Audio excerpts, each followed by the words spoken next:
అందరికీ నమస్కారం. నేను మీ ఆయుర్వేద డాక్టర్ చిట్టిపొట్ల మధుసూదన శర్మని. కాళ్లలో నరాలు ఉబ్బడం అనేటువంటి సమస్యకి మనకై మనం తయారు చేసుకోదగ్గ సులువైనటువంటి చికిత్సా విధానాన్ని గురించి, అది ఎలా పనిచేస్తుంది అనేటువంటి వివరాల గురించి తెలుసుకోబోతున్నాం. ఈ కాళ్లలో నరాలు ఉబ్బడం అనేటువంటి సమస్యని సర్వసాధారణంగా వెరికోస్ వీన్స్ అనేటువంటి పేరుతో పిలుస్తూ ఉంటారు. సర్వసాధారణంగా 25 సంవత్సరాలు దాటినటువంటి వాళ్ళలోనే స్త్రీ పురుష తారతమ్యం లేకుండా ఇద్దరిలో కూడా ఈ సమస్య కలుగుతూ ఉంటుంది.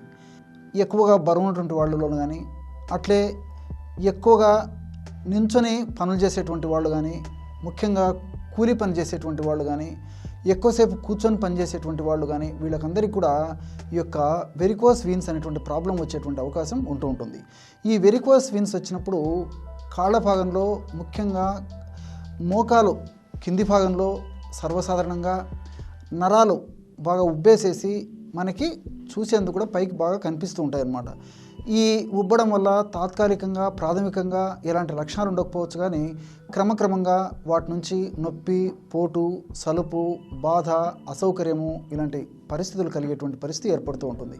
అదేవిధంగా మోకాలు పైభాగంలో కూడా, తొడ వరకు కూడా ఈ యొక్క రక్త నాళాలు ఉబ్బేటువంటి పరిస్థితి ఏర్పడుతూ ఉంటుంది. మనం అశ్రద్ధ చేస్తే క్రమక్రమంగా ఆ భాగం అంతా నల్లగా మారడము, అట్లే ఆ వెరికోస్ వీన్స్ ఉన్నటువంటి భాగంలో పుళ్ళు పడడము అలాంటివి కూడా జరుగుతుంటాయి. దీనికి కారణం ఏంటంటే, గుండె నుంచి రక్తం సజావుగా కాళ్ళ వైపు క్రిందికి బాగా వెళుతుంది, కానీ మరలా క్రింది నుంచి పై భాగానికి రక్త సరఫరాలో అంతరాయం కలగడం చేత, రక్తం సరిగా ప్రవహించలేకపోవడం చేత, ఆ రక్తం అంతా సంచితమయ్యేటువంటి పరిస్థితి కాళ్ళ భాగంలో ఉండడం చేత ఆ యొక్క సమస్య కలుగుతుంది. దీనికి సంబంధించి ఎలాంటి చికిత్స చేసుకోవాలంటే, దీనికి కావాల్సినటువంటి పదార్థాలు 4. కరక్కాయ యొక్క పెచ్చుల చూర్ణం ఒక 25 గ్రాములు తీసుకోండి. కరక్కాయ పెచ్చుల యొక్క చూర్ణము 25 గ్రాములు తీసుకోవాలి. అట్లే శొంఠి చూర్ణము ఒక 25 గ్రాములు తీసుకోవాలి. వామును వేయించి చేసినటువంటి చూర్ణము 25 గ్రాములు తీసుకోవాలి. చివరగా పంచదార 25 గ్రాములు తీసుకోవాలి. ఈ 4 పదార్థాలు అన్నిటిని బాగా కలిపేసి ఒక గాజు సీసాలో నిల్వ ఉంచుకోవాలి. కరక్కాయల యొక్క చూర్ణము, శొంఠి చూర్ణము, వాము చూర్ణము, పంచదార ఒక్కొక్కటి 25 గ్రాముల చొప్పున తీసుకొని అన్నిటిని బాగా కలిపేసి ఒక గాజు సీసాలో నిల్వ ఉంచుకొని, రోజు ఉదయం ఆహారానికి ఒక అరగంట ముందు, రాత్రి ఆహారానికి ఒక అరగంట ముందు 50 మిల్లీలీటర్ల గోరువెచ్చని నీళ్లు కానీ, లేకపోతే 50 మిల్లీలీటర్ల పాలల్లో కలిపి కానీ సేవించాలి. ఈ విధంగా క్రమం తప్పకుండా సేవించడం వల్ల చాలా త్వరలోనే సమర్థవంతంగా ఈ ఔషధాలన్నీ కూడా శరీరంలో పనిచేసి ఆ సమస్య తగ్గేందుకు మనకు చాలా చక్కగా ఉపయోగపడతాయి. ఆధునికంగా మనం ఆలోచించినప్పటికీ కరక్కాయలో అరబినో గెలక్టాన్సు, పాలీసాకరైడ్సు, చెబిలిన్సు, చెబిలిక్ యాసిడ్ ఇలాంటివి అనేక రకాలైనటువంటి కెమికల్స్ ఉంటాయన్నమాట. ఇవన్నీ కూడా యాంటీ ఇన్ఫ్లమేటరీ ఎఫెక్ట్గా పనిచేసినట్లు పరిశోధనల ద్వారా కూడా నిరూపితమైంది. ఈ వెరికోస్ వీన్స్ ఉన్నటువంటి పరిస్థితుల్లో ఆ వెరికోస్ వీన్స్ భాగంలో ఇన్ఫ్లమేషన్ ప్రక్రియ జరుగుతూ ఉంటుంది. కాబట్టి ఆ ఇన్ఫ్లమేషన్ తగ్గించేందుకు ఈ యొక్క కరక్కాయలు ఉన్నటువంటి ఈ యొక్క రసాయన పదార్థాలు అంటే కెమికల్స్ అన్ని కూడా ఉపయోగపడతాయి. అదేవిధంగా శొంఠిలో ఉన్నటువంటి షాగోలు, జింజరాల్ అనేటువంటి ఫినోలిక్ కాంపౌండ్స్, టర్పిన్స్ ఇలాంటివన్నీ కూడా ప్రత్యక్షంగానో పరోక్షంగానో రక్త ప్రసరణకు బాగా ఉపయోగపడమే కాకుండా ఆ వెరికోస్ వీన్స్ ఉన్నటువంటి భాగంలో ఉన్నటువంటి నొప్పి, సలుపు, పోటు, బాధ ఇవన్నీ తగ్గేందుకు కూడా ప్రత్యక్షంగా పరోక్షంగా సహకరిస్తాయి. అదేవిధంగా వామును గురించి మనం ఆలోచించినట్లయితే, ఈ ఓమము లేదా వాములో థైమాలు, కార్వకాలు, సపోనిన్స్ అనేటువంటి కెమికల్స్ ఉంటాయన్నమాట. ఈ యొక్క థైమాల్ యొక్క గుణం ఏంటంటే బ్లడ్ వెజిల్స్ని వ్యాకోచపరుస్తుంది అనమాట. మరి ఆ కాళ్ళ భాగంలో బ్లడ్ వెజిల్స్ సంకోచం చెంది సరిగా అది వ్యాకోచం చెందకపోవడం చేత రక్త ప్రసారం సరిగ్గా పైభాగానికి జరగకపోతూ ఉంటుంది. కాబట్టి ఈ యొక్క వాములో ఉన్నటువంటి ఈ థైమాలు బ్లడ్ వెజిల్స్ని వ్యాకోచపరుస్తుంది. అదేవిధంగా ఆ కండరాలను కూడా వ్యాకోచపరిచేటువంటి పరిస్థితి ఏర్పడుతుంది అనమాట. కాబట్టి రక్త ప్రసారం సులువుగా జరిగేందుకు అవకాశం ఏర్పడుతుంది. అదేవిధంగా ఈ వాములో ఉన్నటువంటి ఈ యొక్క కార్వకాల్ అనేటువంటి ఒక కెమికల్ యాంటీ ఇన్ఫ్లమేటరీగా పనిచేస్తుంది. అంటే ఇంతకుముందు చెప్పాను కదా, కరక్కాయలో ఉన్నటువంటి కెమికల్స్ ఏ విధంగా యాంటీ ఇన్ఫ్లమేటరీగా పనిచేస్తాయో, ఇది కూడా ఈ వాములో ఉన్నటువంటి కార్వకాల్ కూడా యాంటీ ఇన్ఫ్లమేటరీ ఏజెంట్గా పనిచేస్తుంది అనమాట. దీనివల్ల అక్కడ ఉన్నటువంటి ఆ యొక్క ఇన్ఫ్లమేషన్ ప్రక్రియ తగ్గిపోయి త్వరగా ఆ సమస్య తగ్గేందుకు కూడా ఈ యొక్క ఔషధం సహకరిస్తుంది.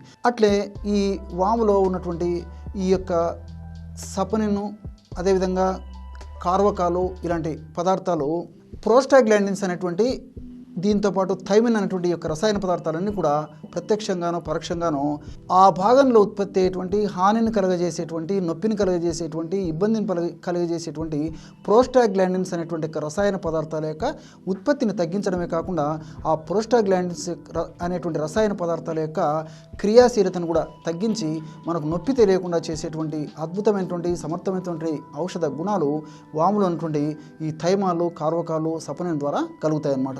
ఈ విధంగా ఈ 3 పదార్థాలు మనం కలిపి ఔషధాన్ని తయారు చేసుకుంటున్నాం కాబట్టి ఆ వెరికోస్ వెయిన్స్ అనేటువంటి సమస్య క్షేమదాయకంగా, ఎటువంటి సైడ్ ఎఫెక్ట్స్ లేకుండా, అన్ని సైడ్ బెనిఫిట్స్తోనే తగ్గిపోవడమే కాకుండా ఈ యొక్క ఔషధము మనం కొన్ని రోజుల పాటు వాడుకోవడం వల్ల ఈ యొక్క ఔషధంలో ఉన్నటువంటి వివిధ రకాలైనటువంటి రసాయన గుణాలన్నీ కూడా మన శరీరంలో చాలా కాలం పాటు, దీర్ఘకాలం పాటు ఉంటూ సదా మనల్ని కాపాడుతూ ఉంటాయి. అంతేకాకుండా తాత్కాలికంగా వీటితో పాటు ఆ సమస్య మరింత తీవ్రంగా, అంటే ఆ సమస్య మరింత త్వరగా తగ్గేందుకు మనం ఒక తైలాన్ని కూడా పైపూత మందుగా మర్దనకు ఉపయోగించుకోవచ్చు. ఆ యొక్క తైలం పేరు నిర్గుండి తైలం. బాగా నిదానంగా రాసుకోండి. నిర్గుండి తైలం అంటే వావిలాకును ప్రధానంగా ఉపయోగించి ఒక తైలాన్ని తయారు చేస్తారనమాట. ఈ యొక్క నిర్గుండి తైలం అనేటువంటి యొక్క తైలము ఆయుర్వేద ఔషధ విక్రయశాలలో, పచారి కొట్టులో మనకి సంవత్సరం అంతా కూడా దొరుకుతుంది. ఆ యొక్క ఆయిల్ని తెచ్చుకొని రోజు ఒక్కసారి, లేదా సమస్య మరీ ఎక్కువగా ఉంటే రోజు 2 సార్లు ఆ తైలాన్ని వెరికోస్ వెయిన్స్ లేదా కాళ్ళలో నరాలు ఉబ్బేటువంటి పరిస్థితి ఎక్కడైతే ఉందో ఆ భాగంలో సున్నితంగా ఒక 5 నిమిషాల వరకు మర్దన చేస్తుండాలన్నమాట.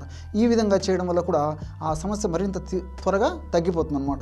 ఈ విధంగా కొన్నాళ్ళ పాటు కావాలంటే నిర్గుండి తైలం వాడుకుంటూ తర్వాత ఎక్కువ రోజుల పాటు కూడా ఇప్పుడు నేను చెప్పినట్లు ఈ యొక్క వాము, అదేవిధంగా శొంఠి, వాము, ఇదే విధంగా ఈ యొక్క కరక్కాయలు, శొంఠి, వాము, పంచదార కలిపి తయారు చేసినటువంటి ఔషధం వాడుకుంటే సరిపోతుంది.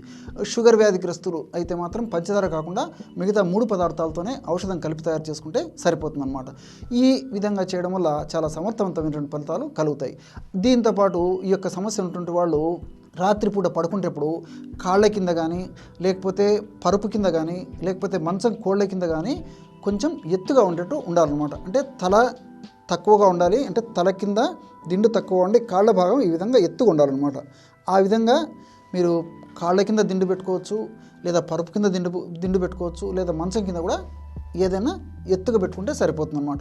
ఆ విధంగా చేస్తూ రోజులో కనీసం 3 గంటలు 4 గంటలు వ్యవధి తర్వాత 3 లేదా 4 సార్ల పాటు మీరు కూర్చున్న తర్వాత ఒక స్టూల్ వేసుకొని, లేకపోతే ఒక కుర్చీ వేసుకొని, కుర్చీ పైన ఒక 5 నిమిషాల సేపు కాళ్ళు అలా ఎత్తుగా ఉంచుకుంటూ ఉండాలన్నమాట. ఈ చిన్న చిన్న జాగ్రత్తలు పాటిస్తూ ఇప్పుడు నేను చెప్పినటువంటి ఔషధం వాడుకోవడం వల్ల చాలా సమర్థవంతమైన ఫలితాలు శీఘ్రంగా సత్వరమే కలిగేసి భవిష్యత్తులో ఆ యొక్క సమస్య వల్ల ఇతర ఉపద్రవాలు రాకుండా కూడా ఉంటాయి. చూశారు కదా, ఎటువంటి సులువైనటువంటి ఔషధాన్ని వెరికోస్ వెయిన్స్ లేదా కాళ్లలో నరాలు ఉబ్బడం అనేటువంటి సమస్యకి ఈ వీడియోలో తెలుసుకున్నారో. మరొక వీడియోలో మరొక అంశంతో మళ్ళీ కలుద్దాం. అంతవరకు నమస్కారం. మీ చిట్టిపొట్ల.